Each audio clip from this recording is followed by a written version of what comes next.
पूर्व मंत्री वसुंधरा राजे सोमवार को पाली जिले के बाली उपखंड के बारवा गांव में एक शादी समारोह में शिरकत करने के लिए पहुंची। इस दौरान रास्ते में वसुंधरा राजे का जगह जगह स्वागत भी हुआ। स्वागत के दौरान सादड़ी में एक कार्यकर्ता ने पूर्व मुख्यमंत्री वसुंधरा राजे से कहा, मैडम आप दोबारा सीएम बन जाओ। इस पर राजे ने अपने दोनों हाथ दिखाते हुए कहा कि मेरे हाथ में क्या है, लेकिन भीड़ में कार्यकर्ता अनिल पूर्व मुख्यमंत्री राजे की बात ठीक से नहीं सुन पाया तो राजे ने एक बार फिर कहा, मेरे हाथ में क्या है, तो कार्यकर्ता अनिल ने कहा आपके ही हाथ में है। उसकी बात ये सुनकर वसुंधरा राजे मुस्कुराने लग गई।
बीकानेर से बड़ी खबर आ रही है। पूर्व मंत्री देवी सिंह भाटी ने बागी तेवर दिखा दिए हैं। सरकार के खिलाफ धरने पर बैठने का ऐलान कर दिया है। 6 फरवरी को विधानसभा के बाहर बैठने का ऐलान किया। एक आईपीएस के बहाने सरकार पर हमला बोला। भाटी ने पूछा, इस राज में चल किसकी रही है? पहले कांग्रेस में होता था आलाकमान, अब बीजेपी में आलाकमान आ गया है। राजस्थान में सरकार बनी है तो सबकी, आम जनता की, कार्यकर्ताओं की, पत्रकारों की, सबकी जिज्ञासा है कि इस राज्य में चल किसकी रही है। तो उसका एक मैंने नमूना दिया है। लगातार सरकार को पत्र लिखते हुए लास्ट पत्र भी दिया था कि हम चैलेंज के साथ कह के जा रहे हैं कि बीकानेर में पद स्थापित हो गए भ्रष्टाचार विभाग के पुलिस अधीक्षक के पद के ऊपर।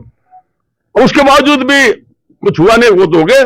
इसलिए वो एक नमूना बताया कि किस प्रकार से इस राज्य में किसकी चल रही है।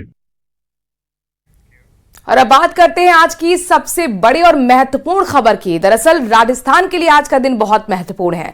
विधानसभा में मंत्री गजेंद्र खीवसर ने राजस्थान विधि विरुद्ध धर्म संपरिवर्तन प्रतिदेश विधेयक 2025 को पेश किया है। अब सदन में इस विधेयक पर चर्चा होगी। अगर ये विधेयक पास हो जाता है तो 16 साल बाद प्रदेश में नया धर्मांतरण कानून बनेगा। दरअसल साल 2008 में वसुंधरा राजे सरकार के वक्त में भी इस बिल को लाया गया था, लेकिन राष्ट्रपति की मंजूरी नहीं मिलने की वजह से बिल लागू नहीं हो पाया था।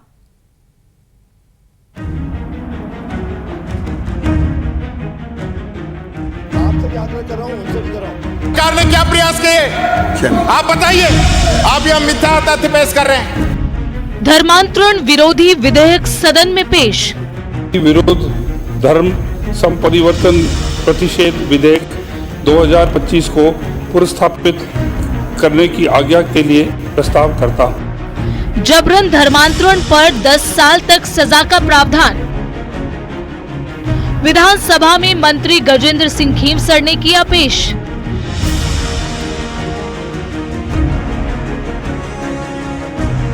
राजस्थान विधानसभा में एक बार फिर धर्मांतरण विरोधी बिल पेश किया गया। मंत्री गजेंद्र सिंह ने राजस्थान विधि विरुद्ध धर्म संपरिवर्तन प्रतिषेध विधेयक 2025 सदन में पेश किया।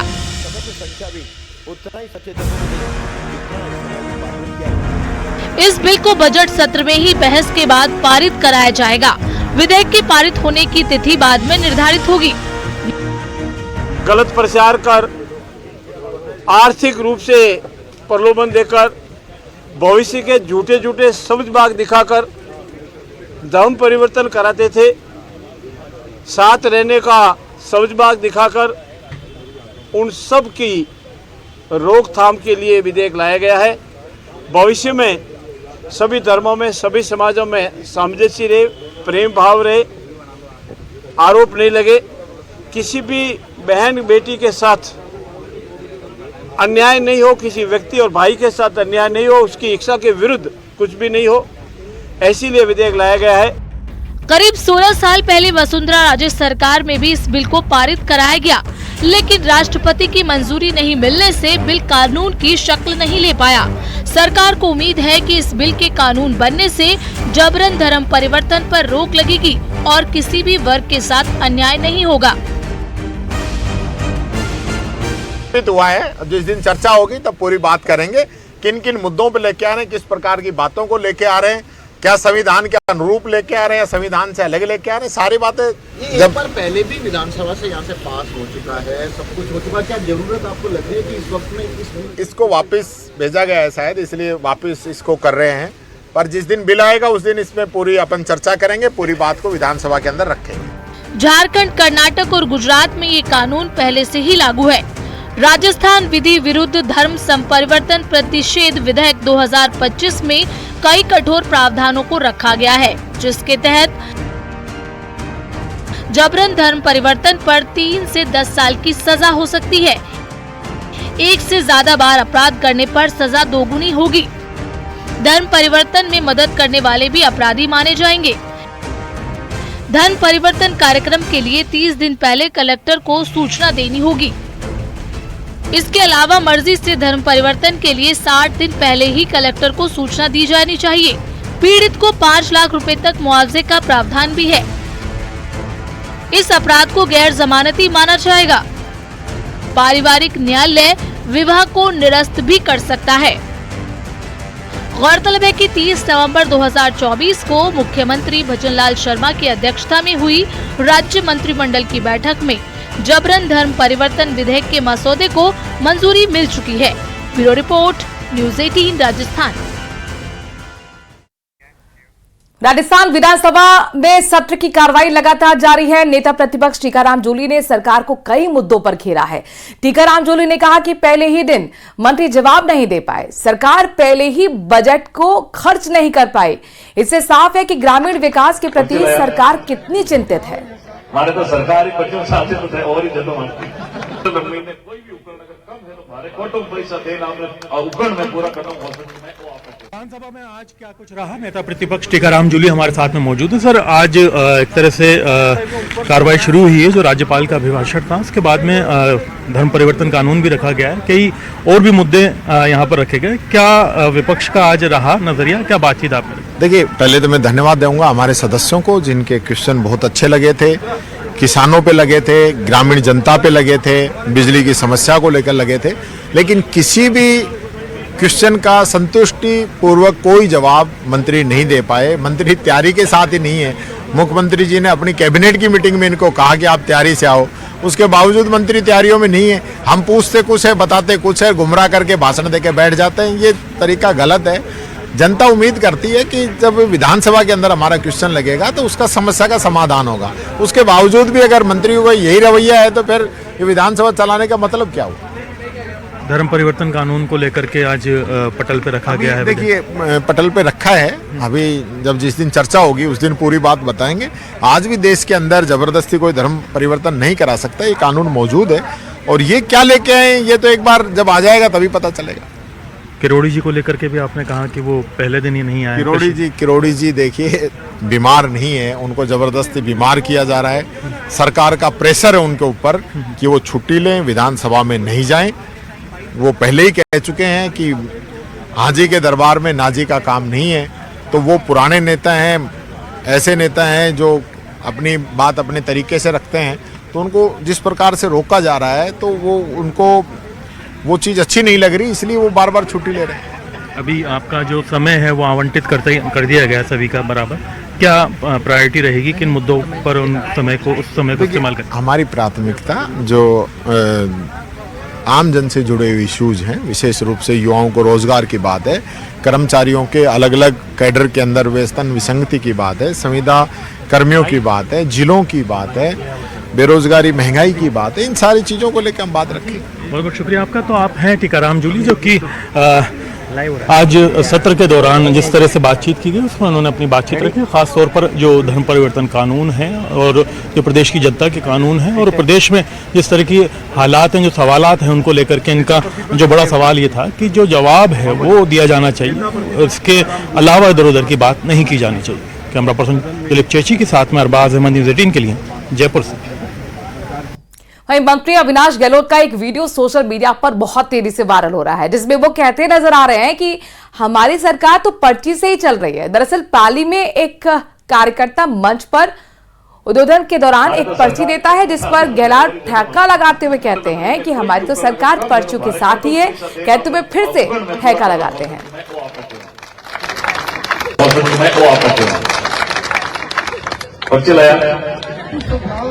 हमारे तो सरकारी पर्चियों साथ होते और ही जदों महीने कोई भी उपकरण अगर कम है तो हमारे कोटों पैसा देना और उपकरण में पूरा करना हॉस्पिटल में वो आपत्ति पर्ची लाया। हमारे तो सरकारी पर्चियों साथ होते और ही जदों हॉस्पिटल में वो आपत्ति। विधानसभा को पेपरलेस बनाने की कवायद लगातार जारी है और इसी के तहत विधानसभा में मुख्यमंत्री भजनलाल शर्मा, स्पीकर वासुदेव देवनानी, बीजेपी प्रदेश अध्यक्ष मदन राठौर और नेता प्रतिपक्ष टीकाराम जूली ने राष्ट्रीय ई विधान एप्लीकेशन सेवा केंद्र का उद्घाटन किया है।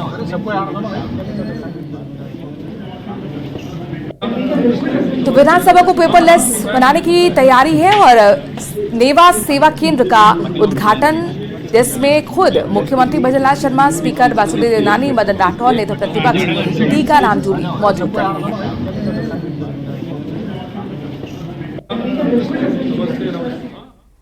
और विधानसभा से बड़ी खबर है, विधायक बाल मुकुंद आचार्य ने महत्वपूर्ण मुद्दा उठाया है। अवैध रूप से रह रहे रोहिंग्या और बांग्लादेशियों को खदेड़ा जाए, उनका कहना है। रोहिंग्या और बांग्लादेशियों को जयपुर समेत प्रदेश से हटाया जाना चाहिए। अवैध रूप से सरकार की सुविधाओं का लाभ दिलवाने के लिए कागज बनाए जा रहे हैं, सुनिए। और प्रदेश में कानून व्यवस्था, प्रदेश की राजधानी जयपुर शहर तथा संपूर्ण प्रदेश में बांग्लादेशी रोहिंग्या घुसपैठिए अवैध रूप से जमे हुए हैं और प्रदेश में कानून व्यवस्था को खतरा उत्पन्न कर रहे हैं। उक्त रोहिंग्या बांग्लादेशियों के यहाँ पर दलाल सक्रिय हैं, जो इनको यहाँ से लाकर कहीं से लाकर यहाँ बसाने का काम तथा इनके वोटर राशन कार्ड और सरकार की सुविधाओं का लाभ दिलवाने के लिए कागज बनवाते हैं। सारे प्रमाण पत्र बनवाने के बाद सरकारी योजनाओं का लाभ इनके द्वारा लिया जा रहा है, जिससे देशवासी पात्र हैं, उनका हक ये लोग खा रहे हैं। इन रोहिंग्या बांग्लादेशियों ने सरकारी आवास योजना और जयपुर विकास प्राधिकरण की योजनाओं में आवास तक आवंटित करवा लिए हैं। प्रदेश के विशेष समुदाय, विशेष आबादी में अवैध रूप से फर्जी मित्र बनाने वाले इसके संस्थान हैं, जिनके द्वारा ये कागज बनवाए जाते हैं, जिनके माध्यम से आधार कार्ड, राशन कार्ड आदि बना लेते हैं। इन दलालों के माध्यम से सरकारी योजनाओं में पंजीयन करा लेते हैं। विगत सरकार में समय सरकारी कार्मिकों एवं इन दलालों की मिलीभगत से अवैध कारोबार बढ़ा है। इसके अतिरिक्त उक्त अवैध घुसपैठियों द्वारा चोरी, नगजनी, हत्या, लूटपाट के अपराध भी किए जा रहे हैं। शहर की कॉलोनियों में कुछ लोगों द्वारा प्लाटों में छोटे छोटे कोठरी नुमा कमरे बनाकर किराए पर इनको दिया जा रहा है, जिससे कॉलोनियों की सुरक्षा खतरे में है तथा इनके द्वारा गंदगी फैलाई जा रही है। और दौसा से अगली खबर ले रहे हैं, जहां पर पुलिस अधीक्षक रंजीता शर्मा को अनूठे अंदाज में विदाई दी गई। रंजीता शर्मा का एसपी पुलिस मुख्यालय तबादला कर दिया गया है। एसपी रंजीता शर्मा को पुलिस कर्मियों ने फूलों से सुसज्जित ओपन जीप में बैठाया। इसके बाद ढोल नगाड़ों की धुन पर कोतवाली थाने से एसपी ऑफिस ले जाया गया, जहां रास्ते में जगह जगह लोगों ने माला और साफा पहनाकर अधिकारी को बधाई दी। इस दौरान पुलिस के अधिकारी और जवान नाचते गाते भी नजर आए।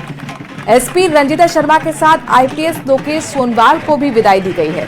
एसपी रंजीता शर्मा ने दौसा के कार्यकाल को संतोषजनक बताया और कहा कि 2 चुनाव शांतिपूर्ण करने के साथ प्रधानमंत्री और मुख्यमंत्री की रोड शो कराना चुनौतीपूर्ण था, जो जनता और पुलिस के सहयोग से कुशल संपन्न हो पाया। निश्चित ही पिछला जो 1 साल गया है वो मेरे लिए बहुत ही संतोषप्रद और सुखद कार्यकाल रहा और इसमें हमारी जितनी भी अधिकारी कर्मचारी हैं, पूरी फोर्स का बेहतरीन उन्होंने काम किया, मेहनत। और लगातार हमारे पास कोई ना कोई ऐसे अवसर रहे, चुनौतियां रहीं। जैसे हम चुनाव की बात करें तो पहले चुनाव हुए, फिर बाई इलेक्शंस हुए, माननीय प्रधानमंत्री महोदय का रोड शो हुआ, हमारे माननीय सीएम साहब का रोड शो हुआ। लगातार कुछ ना कुछ ऐसे हमारे पास सामने चुनौतियां थी, लेकिन पूरी टीम ने बढ़िया काम किया। और इसी के